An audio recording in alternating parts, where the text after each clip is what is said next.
para mula sa dalawa, makagawa siya ng mga taong makadiyos sa procreation na tinatawag. Kaya ang sabi ng Diyos, huwag manglililo laban sa asawa ng kabataan. Huwag kang magtataksil sa iyong asawa.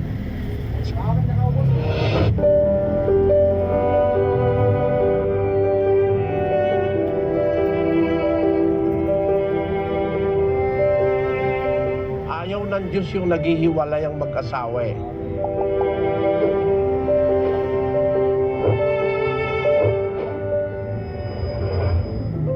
Kuminsan kasi, meron din palang sakit na ganun eh. Pagka ganun, may sakit yung asawa mo, iba-iba ang desisyon, pabigla-bigla, hihiwalayan mo, para namang kalupitan yon.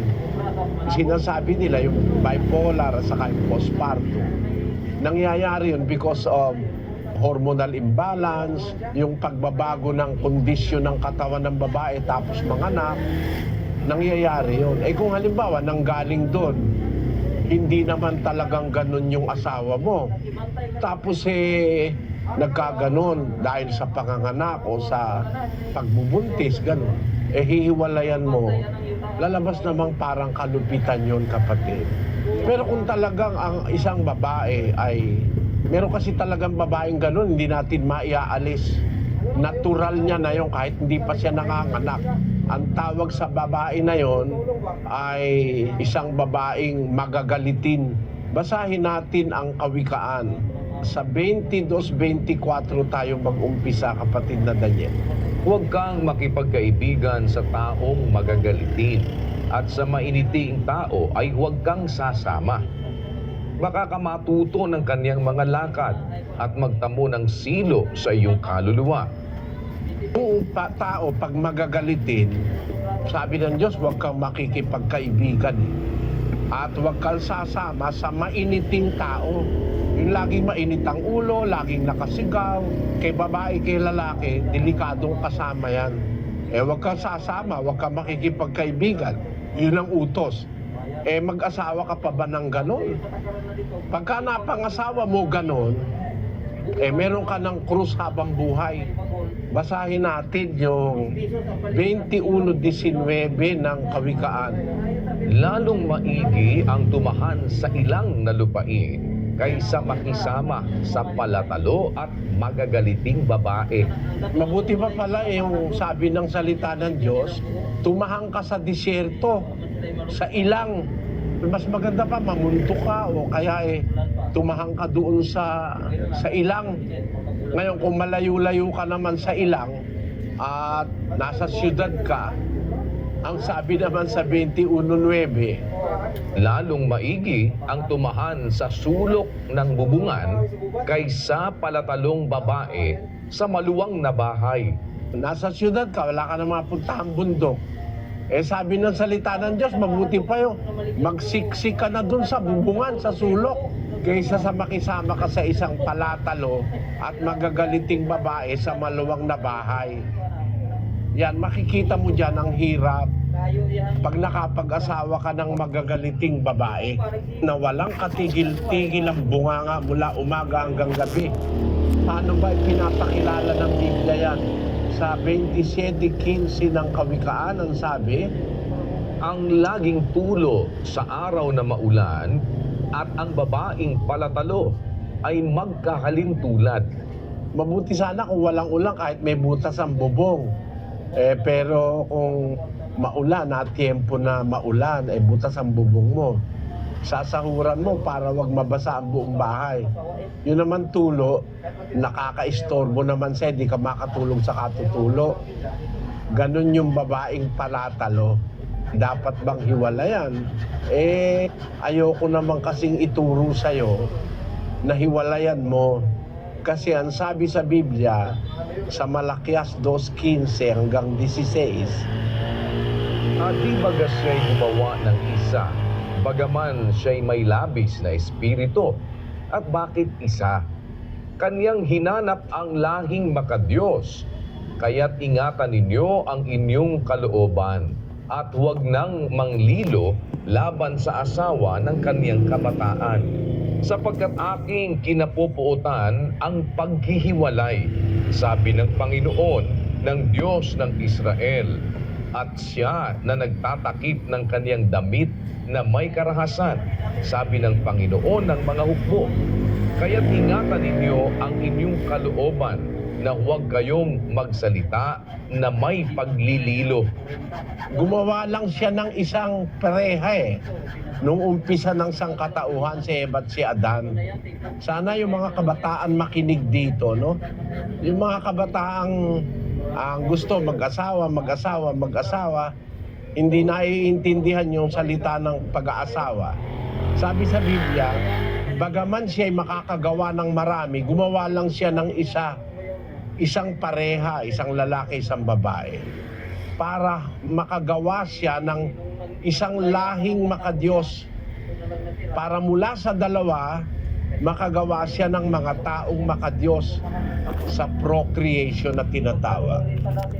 Kaya ang sabi ng Diyos, huwag manglililo laban sa asawa ng kabataan. Huwag kang magtataksil sa iyong asawa.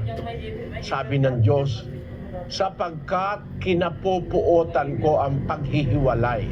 Ayaw ng Diyos yung naghihiwalay ang mag-asawa .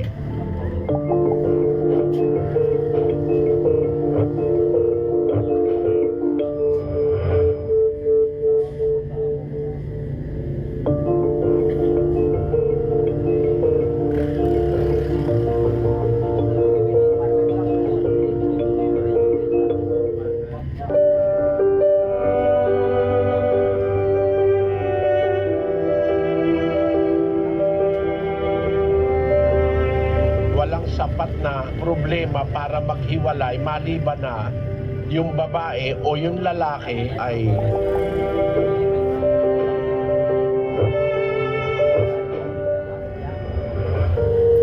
ayaw ng Diyos yung naghihiwalay ang mag-asawa . Ito, in-emphasize ito ni Kristo sa panahon ng pangangaral niya sa lupa sa 19:5 ng Mateo. At sinabi, dahil dito'y iiwan ng lalaki ang kaniyang ama at ina at makikisama sa kaniyang asawa, at ang dalawa ay magiging isang laman. Kaya nga, hindi na sila dalawa, kundi isang laman. Ang pinapagsama nga ng Diyos ay huwag papaghiwalayin ng tao. Bawal ng Diyos na yung pinagsama ng Diyos paghiwalayin ng tao. Kaya lang ang question dyan, hindi naman lahat ng mag-asawa pinagsama ng Diyos . Merong mag-asawa pinagsama ng magulang. Bata pa, kinukontrata na, mga anak nila magiging mag-asawa. Pinagsama na ng tao yon, ano? Meron naman pinagsama ng batas kasi nabuntis niya, para wag siyang ma-demanda ng rape, napilitan na siya. Kaya naman niya napakialaman, yung babae naman ng parang namikot. Yung mga ganon, ibang klase yun, hindi pinagsama ng Diyos yun . O halimbawa, sa isang pagkakataon napikot ka. Na tiyempo nga namikot sa'yo, isang babaeng palatalo at magagalitin. Baka kung makakatakas ka, takasan mo na lang. Pero kung halimbawa, hindi naman ganon ang sitwasyon, ayaw ng Diyos nung paghihiwalay. Halimbawa, konting problema, naaayos naman yan, kapatid. Hindi dapat na bawat problema ng mag-asawa maghihiwalay na. Walang sapat na problema para maghiwalay maliban na yung babae o yung lalaki ay magtaksil. Basahin natin ang Mateo 19:6. Kaya nga, hindi na sila dalawa, kundi isang laman. Ang pinapagsama nga ng Diyos ay huwag papaghiwalayin ng tao. Sinabi nila sa kanya, bakit nga ipinag-utos ni Moises na magbigay ng kasulatan sa paghihiwalay at ihiwalay ang babae?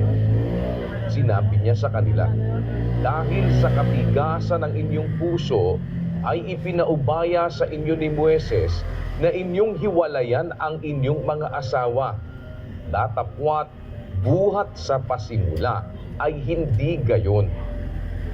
At sinasabi ko sa inyo, sino mang ihiwalay ang kanyang asawang babae, liban na kung sa pakikiapi at mag-asawa sa iba, ay nagkakasala ng pangangalo niya.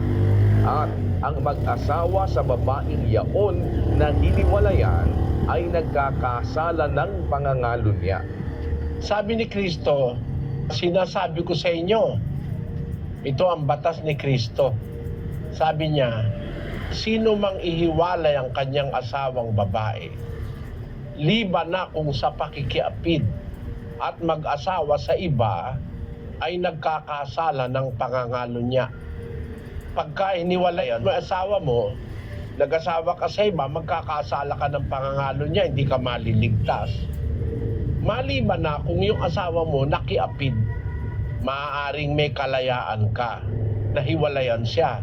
Yun lang naman ang sapat na dahilan para hiwalayan ng asawa, yung pakikiapid.